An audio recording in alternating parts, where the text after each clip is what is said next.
ઉત્તર ભારતમાં મેઘરાજાનો કહેર. દિલ્હી એનસીઆરમાં વૃક્ષ ધરાશાયી, વીજળી ગુલ, 7 લોકોના મોત.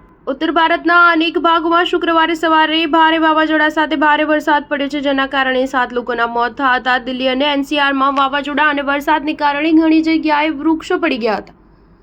અનેક સ્થળે ટ્રાફિક પણ જામ થઈ ગયો હતો અને ઘણા વિસ્તારોમાં વીજ પુરવઠો ખોરવાઈ ગયો હતો. આ ઉપરાંત રાજધાનીમાં અનેક ફ્લાઇટો મોડી પડી રહી છે.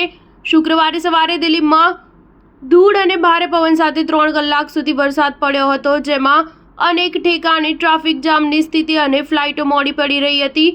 દિલ્હી, ગુરુગ્રામ, ફરીદાબાદ અને મથુરામાં વ્યસ્ત રહેતા રસ્તાઓ જળમગ્ન થઈ ગયા છે, તો અનેક જગ્યાઓ પર વૃક્ષો ધરાશાયીની ઘટનાઓ બની હતી. નફજગઢ વિસ્તારમાં એક મકાન ધરાશાયી થતાં 28 વર્ષીય મહિલા અને 3 બાળકોના મોત થયા છે.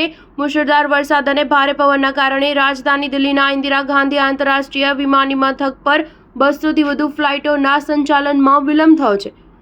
મેઘરાજાએ ઉત્તર પ્રદેશમાં પણ ધડબડાટી બોલાવી અનેક રસ્તાઓ જળમગ્ન કરી દીધા છે. રાજ્યમાં વીજળી પડવાની જુદી જુદી ઘટનાઓમાં ઓછામાં ઓછા 3 લોકોના મોત થયા હતા અને અનેક લોકો ઘાયલ થયા છે. મૃતકોમાં ફિરોઝાબાદમાં મનરેગા હેઠળ કામ કરતા 2 મજૂરોનો સમાવેશ થાય છે. આ ઉપરાંત એટા જિલ્લામાં વીજળી પડવાથી 17 વર્ષની દીક્ષાનું મોત થયું છે, જ્યારે તેની નાની બહેન, પિતા અને ભાઈ પણ ઇજાગ્રસ્ત થયા છે. હિમાચલ પ્રદેશની રાજધાની શિમલા અને જુબ્બરહટ્ટીની આસપાસના ઘણા વિસ્તારોમાં કરા પડ્યા છે. આ ઉપરાંત કેટલાક સ્થળોએ વરસાદ ખાબક્યો છે. હવામાન વિભાગની આગાહી અનુસાર આવતા અઠવાડિયાના ગુરુવાર સુધી વાવાઝોડા, વીજળી અને 30થી 50 કિલોમીટર પ્રતિ કલાકની ઝડપે ભારે પવન ફૂંકાવા માટે ઓરેન્જ એલર્ટ જારી કરવામાં આવ્યું છે. ભારે વરસાદ અને ભારે પવનના કારણે શિમલામાં વૃક્ષો ધરાશાયી થવાથી અનેક કારને નુકસાન થયું છે. સ્ટાર ન્યૂઝ 7 હંમેશા સચ્ચાઈની સાથે.